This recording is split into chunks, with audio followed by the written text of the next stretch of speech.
You meet someone, they're kind, they're consistent, they text back, they show up, they listen, and you feel nothing. And then you meet someone else. They're unpredictable, they keep you guessing, they give you just enough to stay, and you suddenly feel that there's a spark. But what if I told you that spark has nothing to do with that person? What if that spark is just your past recognizing a pattern and the spark is your childhood pulling you back? And what if the person who felt boring was actually the person you needed? Hi, I'm Mishika, and today I want to talk about why we push away the right people, why the wrong ones always feel like home, why vibe match nahi ho rahi might be the most dangerous line in modern dating, and what Ekta Kapoor, Aditi from Ye Jawani Hai Diwani, and Rachel from Friends all have to do with it. This is going to feel personal because it is for me and probably for you too. So stay with me. Let's start at the very beginning. Not your last situationship, not your last heartbreak, but further back. Think about the first time you ever saw love. Not experienced it, saw it on a screen, maybe in your living room or in your room, with your entire family sitting around you, or even in person. For most of us, the first version of love we ever saw was on television. And I'm not talking about, subtle, quiet, realistic love. I'm talking about Ekta Kapoor love. कसौटी ज़िंदगी की, क्योंकि सास भी कभी बहू थी, the dramatic zoom-ins, the background music that told you exactly when to feel something, the tears, the villain who separated them, the woman who suffered beautifully, gracefully, silently. And that woman, she never complained. She took everything in, every kind of misunderstanding, every scheme against her.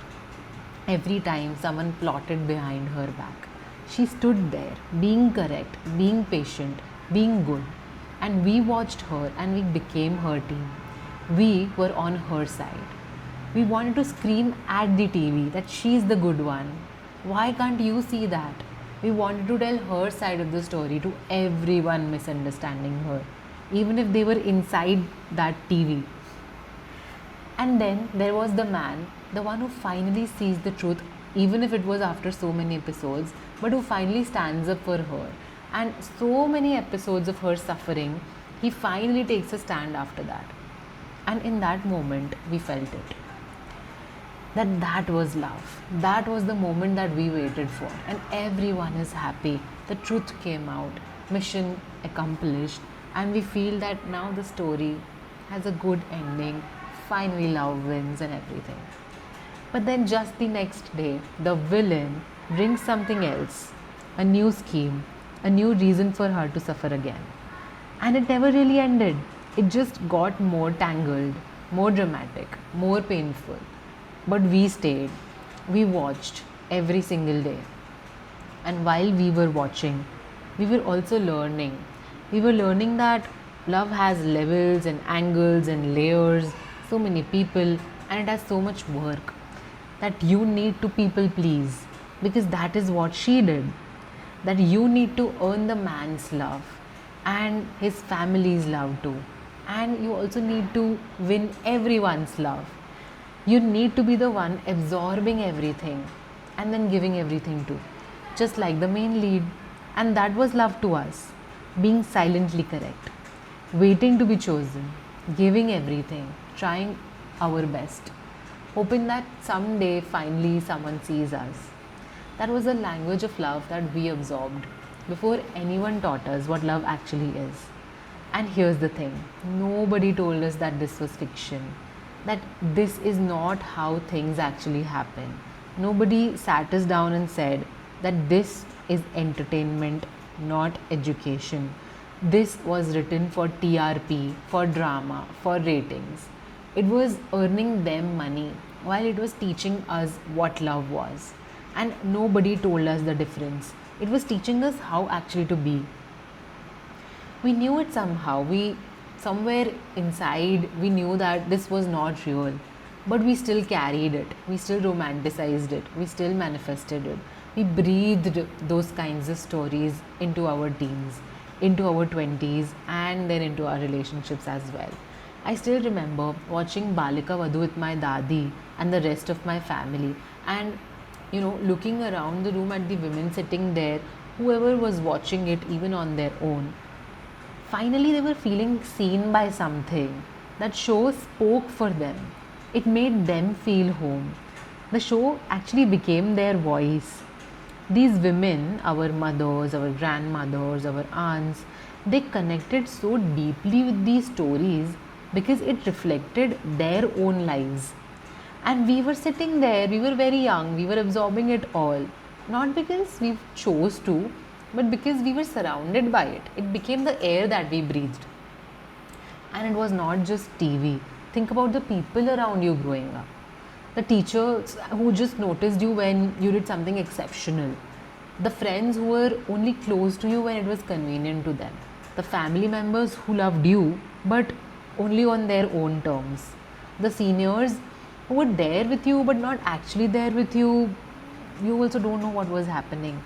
And all of them, every single one of them, taught you what connection feels like, what attention feels like, and what love actually sounds like.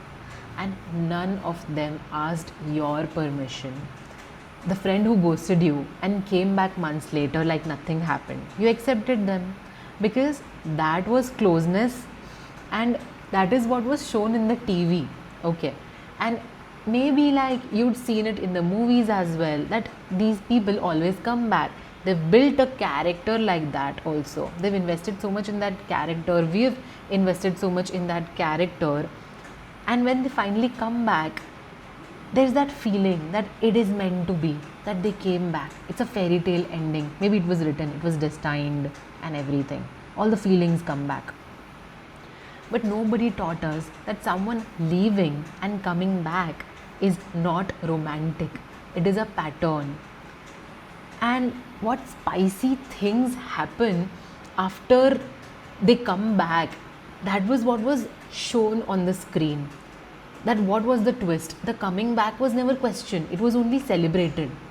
So, how are you supposed to know that you're not supposed to go back to your ex and you're not supposed to accept your ex back? Or even accepting the friend that hurt you, it's not correct. We were never taught that. Most Indian parents are struggling themselves to understand this forever changing generation. They're doing their best, but their best was also shaped by same language that shaped ours. So none of this is your fault. You didn't choose this language. It was just given to you by everyone, by everything. And now it's the only language you speak when it comes to love. So when someone shows up speaking a different language, a calmer one, a steadier one, your brain just does not recognize it. It just does not feel like love. It feels like nothing. And this brings me to the movie Ye Jawani Hai Diwani. Everyone remembers Bunny and Naina, but the real love story, the one that actually teaches you something, is actually Aditi and Taran. Aditi was in love with Avi. We all know that. He was her best friend. The fun one, the wild one. He was gambling. He had a drinking problem. He was a big personality, the kind of guy whose energy fills the room. Avi was exciting and Avi was unpredictable. There was a spark maybe for Aditi, in her eyes, and Aditi loved him completely. It was one sided and unrequited, but Avi never saw her that way, never chose her, even if she gave her everything. He did not even notice. And then came Taran. Let me be honest about Taran. Taran is the kind of guy you would swipe left on a dating app or even a matrimony app. You would not like his Instagram. It's not aesthetic enough. His DP, you'd scroll past it. You would like to not see it again. His texting style may be probably boring texts that would be like no riz, no dramatic moves, and you'd show his profile to your friends and they'd be like, next, we don't like this one. But you know what Taran did? He jumped into a swimming pool just to find her engagement ring without thinking twice. He apologized first after every fight. He made sure her friends felt included even when they were his guests. He stopped Aditi from embarrassing Avi about his gambling debts. Not because he cared about Avi, but because he cared about Aditi's friendship with Avi. The small things, the invisible things, the things that don't make it to Instagram, but the things that make it to a lifetime. He didn't have moves, he was not practiced, he did not know how to make a girl dramatically fall in love with him. And that is why exactly he was the right one. Because he was not performing, he was just being himself quietly, consistently, every single day. And Aditi chose him. Not because, he gave her butterflies, but because she literally said this to Bunny, that he made her realize that she can be happy again. He did not sweep her off her feet, he just made happiness feel possible. And for her, that was enough. Aditi is actually my favorite character in that entire film because she did the hardest thing any of us can do. She stopped chasing the person who made her feel alive and she chose the person who made her feel at peace. She grew. She didn't settle, she evolved. And that distinction matters so much. Now, let me take you to somewhere else. Friends, the TV show, Rachel and Ross. Everyone rooted for them. The lobsters, the greatest love story of the show. But let's actually look at it. Ross lied about the annulment. He let Rachel believe they were not married when they still were. He said Rachel's name at his wedding to Emily. He was jealous, possessive, insecure about every person in his life and in actually whosoever was related to her as well in her office or whatever. And Rachel went back every time through everything and we called it love because the show told us that this was the happy ending. But have you ever wondered why Rachel kept going back? Think about her father, Dr. Green. Controlling, dominating, loved her but on his own terms. That's the first relationship that taught Rachel what love from a man looks like and should look like. And the love she learned was he's complicated, he's difficult. You adjust, you don't walk away because that is what women do in general. And then Ross showed up. Complicated, insecure, difficult. Maybe that's why also Rachel stayed with, the guy that she was gonna marry, almost marry. And Rachel's whole system said, I know this is familiar, this is what love feels like. Not because Ross was right for her, but because Ross matched the language she learned as a child. Her childhood pulled her back every single time, the way ours does too. If Rachel had a father who was secure, who was consistent, who was loving without conditions, would she have stayed with Ross through all of that? Or even, I think, Barry, the person that she was gonna marry, she left him at the altar. I think that would not happen. She would have recognized those patterns for what they were, but she didn't have that reference point. So she stayed, she went back, she called it love. And we call it love too, because we were watching through the same lens. Now, here's where it connects. The butterfly that everyone chases, the one we think is the sign, the butterfly and anxiety exactly feel same in your body. Your heart races, your stomach flips, your mind cannot stop. We call that love. But sometimes it's just your body recognizing a pattern that hurt you before. And instead of warning you, it disguises the warning as excitement. You are dancing on an alarm that's supposed to stop things and you don't even know it. Meanwhile, the calm you feel with the right person That's your body saying, you're safe here. Finally, nothing's gonna happen here. After all this time, you're safe. But we don't know what to do with safe because safe was never a part of the language that we learned. So, what do you do exactly with all of this? First, you notice it. Just notice it. The next time someone kind shows up and your brain says, no spark, maybe you pause. You ask yourself honestly, is there really no spark or am I just not used to this? Is this person boring or are they just not chaotic? Is the vibe actually off or is it just a language that I have not heard before? Be open to it. Second, give it time. Not everything clicks on day one. Some of the deepest connections in life were slow burns.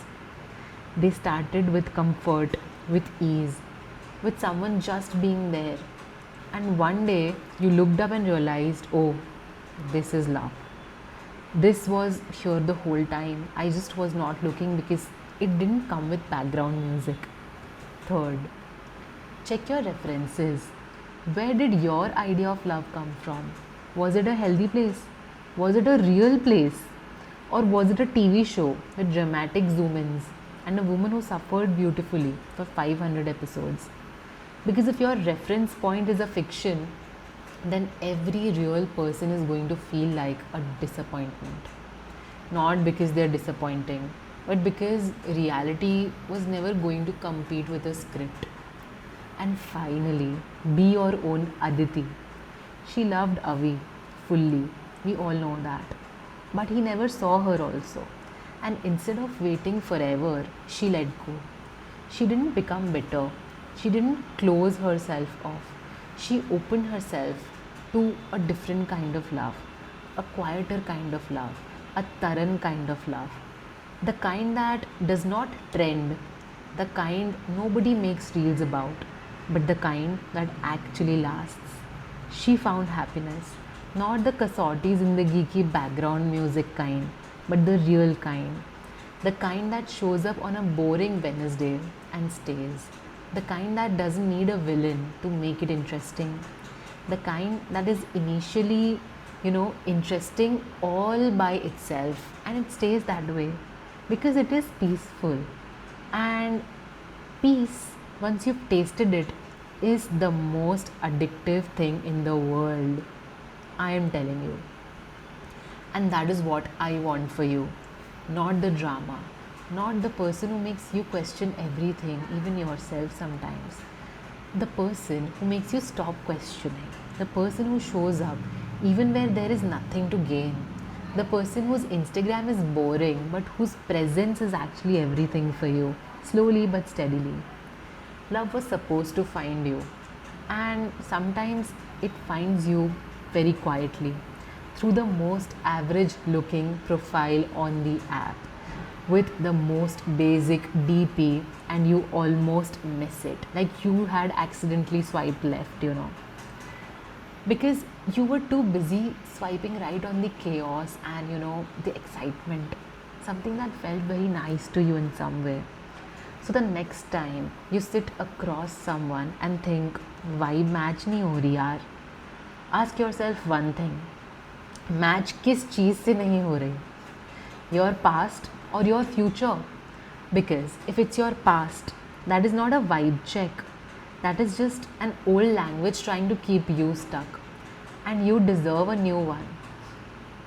I am Mishika and I'll see you in the next one. Bye.